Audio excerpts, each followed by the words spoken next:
What's going on, guys? Welcome back to the Upper Hand Fantasy Podcast. My name is Faraz Siddiqui. We're going to go over all of the Week 6 takeaways and developments right now. First of all, Garrett Wilson, man, he's back. He caught 8 of 12 targets for 90 yards. He got banged up a couple of times, but he looks like he's going to be okay. Robert Saleh said he could have finished the game. He did leave again towards the end of the game, but either way, the Jets have a bye this week. He should be good to go in Week 8. So, encouraging stuff moving forward. Breece Hall's snap percentage went up. His route participation went way up this week to 65%, which is a very, very healthy number. It doesn't even need to move up, to be honest with you. It can. I'll be happy with it. But this number right here is perfect. According to Fantasy Life, he was at only 30% last week. That was literally the one piece that was missing from Breece Hall's full workload, coming into this week, right? And we said that he was back last week. I think he's officially back this week in terms of his workload, right? So he only had 12 carries against the tough Eagles front, but the 5 catches for 54 yards is what it's all about. Right, an extra 10 points in PPR plus the touchdown that he did walk in on, whatever. But the production on the ground was there a little bit, So now that he's getting the route participation necessary on top of him dominating this backfield's rushing attempts, he's matchup proof. So I'm excited for the Jets, So I'm in a good mood right now. Let's move on to the rest of these games. Let's go on to the morning game here. So there's a chance that Ryan Tannehill has to miss some time. Looks like he has a high ankle sprain. It's the same ankle he had the tightrope surgery on late last year. He could miss several weeks, and we can see him go on IR because of it, potentially. Malik Willis is their backup. He'd be a pickup in 2 quarterback and superflex leagues. There was word, during the offseason that he has made a significant improvement from what we saw in year 1. But with that being said, he had the same number of sacks as he did completions after he came in. Okay, so I would imagine a downgrade for the pass catchers on this team, specifically DeAndre Hopkins as the only guy that you're really starting. The Titans do have a bye this upcoming week, so there probably won't be too much word on Tannehill's injury this week. My assumption is that you won't hear much. So, but at the same time, if you're in need of a quarterback in Superflex 2 quarterback leagues, I think Malik Willis is still a pickup in case he ends up being something, because as long as he's on the field and he could be something, remember, he's a very, very dynamic rusher. So if he's on the field and he could get it done somehow, some way, maybe Josh Dobbs-esque, and he's a more dynamic rusher than him, we could see something here. Are we dropping Jahan Dotson? That's the question. Right at this point, he ran 1 less route than Terry McLaurin. Terry McLaurin saw 12 targets. That's what we want to see. That's 50% target share, right? He was seeing sub 20% target share coming into this game, so that's great to see moving forward. Hopefully that stays the same. I mean, it's not going to be a 50%, but we want it to be close to 30 because he deserves that. But Dotson saw 1 target. That 1 target happened to be a drop pass that could have went in for a touchdown. For Curtis Samuel, his 4th double-digit PPR outing this year, his 3rd straight game with a touchdown. He's been getting it done lately, and he should be added, this week if he's not already added, because he could be started. The PPR flex. There's 3 weeks in a row now. Okay, they have the Giants next week. Okay, so it is possible that you could play him and get away with it, just like you have potentially this week. A lot of people started Curtis Samuel this week because of the 2 weeks that he just had prior, and he keeps getting it done. The fact that he's getting it done, over Jahan Dotson, listen, I'm a fan of Curtis Samuel, but I just, coming into this year, I'm the pecking order has to change, you know what I mean? Because Jahan Dotson is that dude. So it's really unfortunate for Dotson, but he has not had 1 good game this year through 6 weeks at this point. Rookie Chris Rodriguez ended up getting some carries in this game, just something to monitor. Brian Robinson had 10 carries, Rodriguez had 4, and Gibson had 3. Okay, so I'm not sure that Gibson will be the bell cow if Robinson were to ever get hurt, right? It's kind of like Samaje Perine. You thought that he was the handcuff in Denver. Jaleel McLaughlin comes around, and then Samaje Perine ends up being 3rd, and then it ends up being a split at best. Just saying that this could potentially happen here, where Chris Rodriguez turns into Brian Robinson if Brian Robinson were to ever get hurt, because Robinson is a plotter type of back, but he's being used in the receiving game. Matter of fact, he actually scored today on, with a receiving touchdown, but it looks like Gibson will not be that every down back that he could have been, if Chris Rodriguez didn't show up here. So the Falcons, on the other side of the ball, the Falcons were in a negative game script in this one. So Desmond Ridder ended up throwing it 47 times. It resulted in Drake London getting 12 targets, 9 catches for 125. This is what I'm talking about right here, man. This is what you want to see from Drake London. Kyle Pitts also ended up with a touchdown, 4 catches for 43 yards as well. If you started Jonnu Smith, he also ended up with a touchdown. Okay, we have 2 straight very encouraging games for the 3 passing. It's so ironic that there were 3 guys that you could potentially start on this offense this extremely run-heavy offense, but they were in a negative game script, right? So Jonnu Smith had the touchdown as well. We have London had 2 straight encouraging games. We have 2 straight encouraging games for Pitts as well. And obviously it's going to be up and down, right? We're not going to have consistent games here. But, you know, especially with Kyle Pitts, he's still not running at a high route participation. You know, whichever tight end is on the field, he's basically splitting time with Jonnu Smith. Both of these guys are being targeted, regardless of who's on the field. But, you know, this in general, though, this gives us more confidence moving forward for all 3 of these guys, okay? They had the Bucs next week, but it's one of those things where it's like, all right, well, I guess all 3 of these guys are startable at this point. Bijan has made so many spectacular catches because he's gotten so many shitty passes from Desmond Ridder. He's like OBJ's best quarterback, basically. By the way, guys, if you're not subscribed, if you could just hit the subscribe button, it would mean the world to us. Alexander Mattison, boy, was he inefficient in this game. 18 carries for 44 yards, 2.4 yards a carry. That's the bad news. The good news for him is that Cam Akers only had 1 carry in this game. Madison ended up with 26 total opportunities. That included 7 targets. That included 80% snap share. Okay, so he's going to continue to be a volume play unless they decide to ramp Akers back up at some point. But it hasn't happened yet, and it doesn't seem to be, that needle doesn't seem to be moving in Akers' direction at this point. But if anything, you know, I thought that Akers was going to be more involved in this week, personally. Now, you might think that Madison should have been more efficient against the Bears. But the Bears were actually relatively stout against the run. You know, I'm talking about the running game, right? They were only allowing 3.68 yards per carry to running backs entering this game, but they were allowing a ton of fantasy points to running backs, right? And that's because, you know, the Bears offense wasn't getting anything going early on in the season. A lot of short fields, Justin Fields turned the ball over. All of that led to like them being in the red zone a lot, teams being in the red zone a lot, and obviously scoring. But if this opportunity sticks, this is a good sign for Madison moving forward. So without Jefferson, TJ Hawkinson led in targets with 8.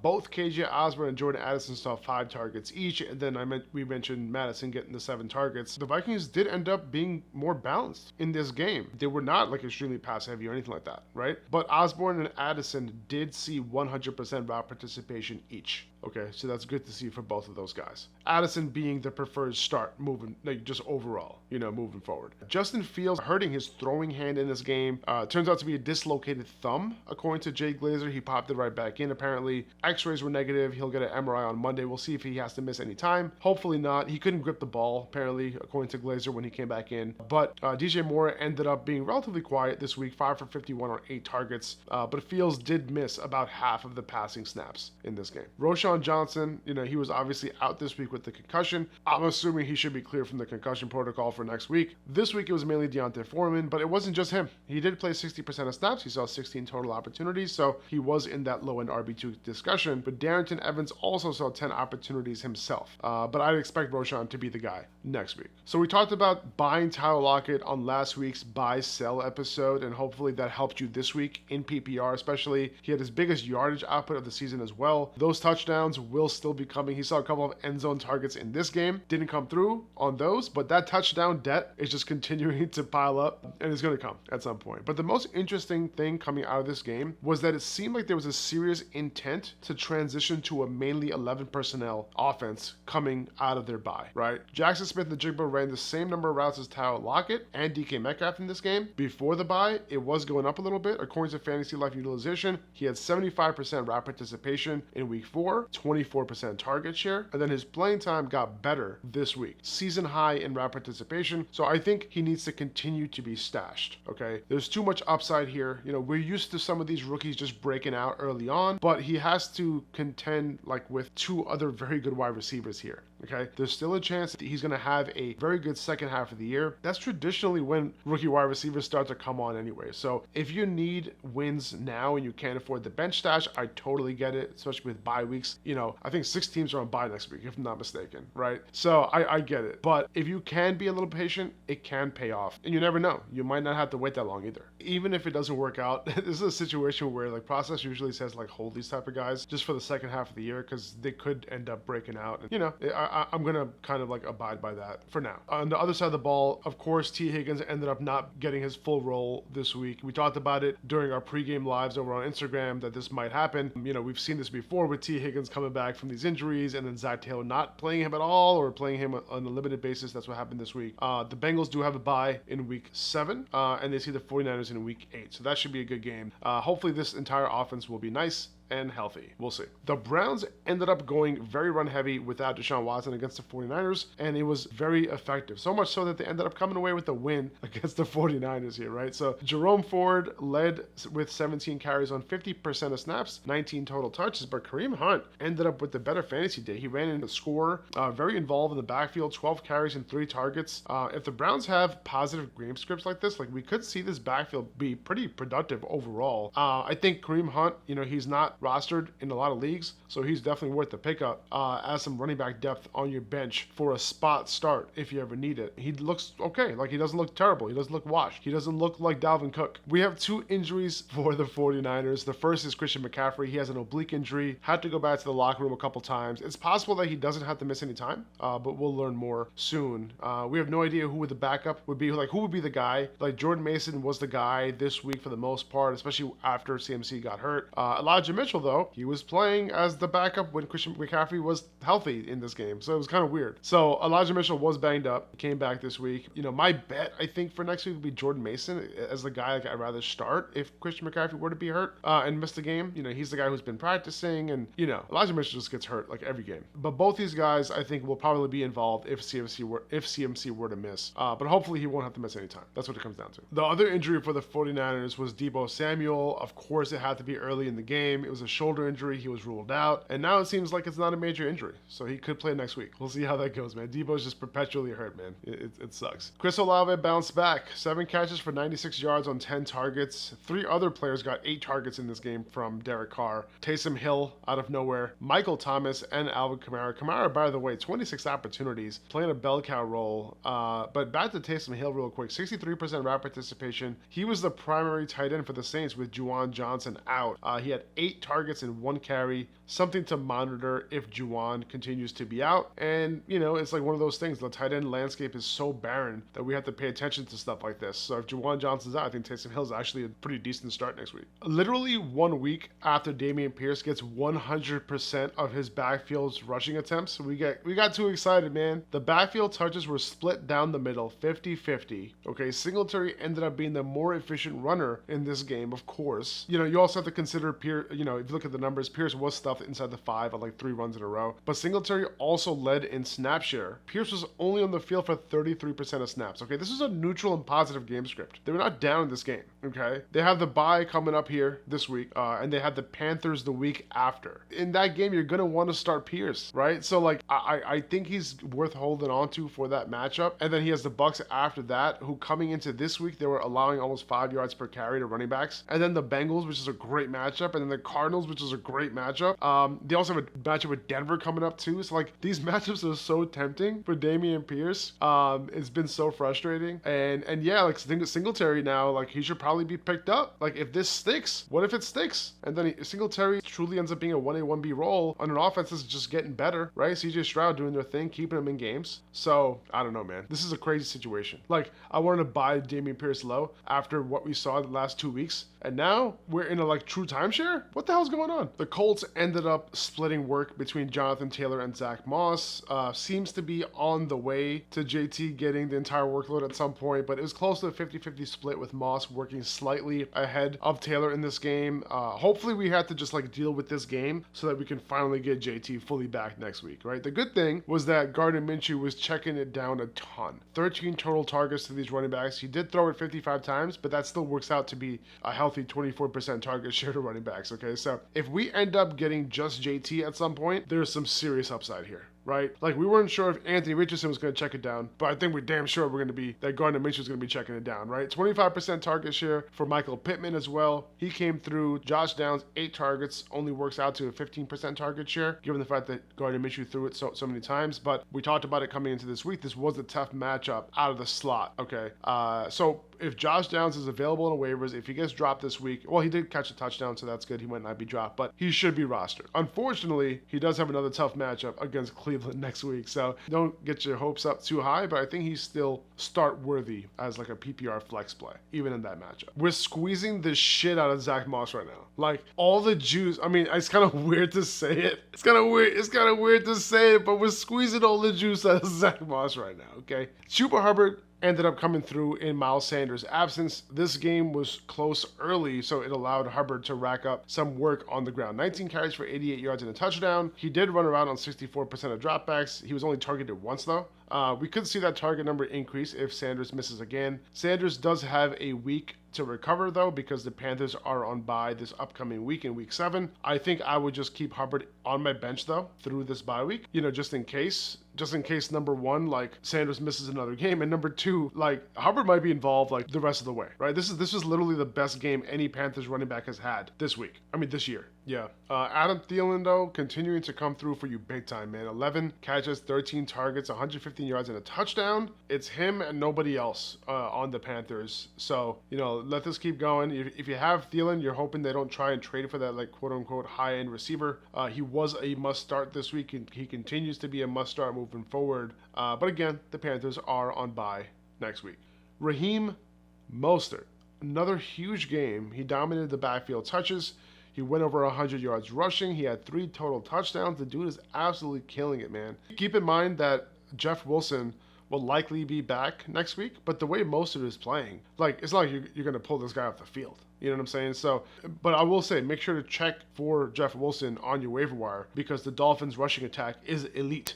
So you can plug Jeff Wilson back there. He's going to do pretty well also. They might not be willing to put other running backs in that rotation, but they're going to be willing to put Jeff Wilson in once he's ready to go. Both these guys could potentially kill it. Even when Jeff Wilson's back, I wouldn't be too worried about Raheem Mostert. Jacoby Myers again, 5 for 61 and a touchdown on 7 targets, continuing to come through. But Jimmy G did go down in this game with a back injury. He left right away in an ambulance, went to the hospital. Not what you want to hear. Hopefully he's okay. But this was like a serious revenge game. Like Jimmy G and Jacoby Myers connecting for a touchdown. Both of them got revenge, okay? And then Brian Hoyer coming in looking for revenge too against the Patriots. Played solid. The Raiders held, onto the win. Oh yeah, and their head coach also, former Patriot as well. But the Raiders getting the win. Michael Mayer had a big game. Okay, 5 catches for 75 yards, and this could be here to stay. 24 routes ran compared to Austin Hooper's 10. Okay, so this is a sizable difference. This is like a huge step forward here, and it's looking like Mayer's going to have a role moving forward. He was drafted early for a reason. He was my number 1 tight end prospect coming into this year, and he's a must pick up off the waiver wire this week if you're in need of a tight end. Unfortunately, David Montgomery had to leave the game, so we don't have any updates really. He's going to get an MRI tomorrow on Monday. By the time you listen to it, hopefully he got the MRI already. We'll get some more information. We'll update you guys tomorrow on that. We'll see how that goes. Not ideal. Not ideal at all. Jahmyr Gibbs might be back next week, though. He hasn't practiced all week. We'll see what happens this week. It is possible that we end up seeing Jahmyr Gibbs in that David Montgomery role next week. Keontae Ingram was the primary running back. He started the game, but Demercado ended up playing more snaps, but he only got 3 opportunities in this game, so Demercado outsnapped Ingram, but, ran like 16 more routes than Ingram, but 1 target for him. Like, it's not what you wanted to see at all. But 12 opportunities for Ingram. This was definitely a timeshare. Even Damian Williams got in on the action. He ended up seeing 9 opportunities himself, coming out of nowhere as well. He was signed off the practice squad. He was brought up. So it was a real split, all categories. Like, the only thing that was consistent was in 2-minute situations. Amari Supermercado was the guy, getting the work there. But otherwise, this was a pretty shitty backfield split. So that's pretty much it. Now, I wanted to mention another tight end that you might be able to pick up. And, we talked about this a little bit before, where a couple weeks ago, I don't know if you remember this, Zach. This was like after like week 2 or week 3, we said, oh, look, Zach Ertz is losing some time to Trey McBride. And then what happened the following week? Zach Ertz was the guy again, right? Like, Trey McBride nowhere to be found. But this week, they ended up splitting time, 50-50, right? Zach Ertz only ran 3 more routes than Trey McBride. Zach Ertz ran a little bit more than 50% of the routes, of the dropbacks, and Trey McBride was right there. Only ran 3 less routes. So what's going to happen next week? Is Zach Ertz going to be somebody who we can depend on? I don't know, man. As soon as we depend on him, his routes get cut in half. And then when we decide not to depend on him anymore, the next week he's back to full route participation. Like, I don't know how to handle this. I really don't. It's really bad. It's really bad. All right, well, it is what it is, guys. We're gonna call it here. We'll be back tomorrow. We're gonna be giving you guys the waiver wire rankings and a lot more. All right, so we appreciate you guys. Thank you so much. We'll be back. See you later. Have a good week. Bye-bye.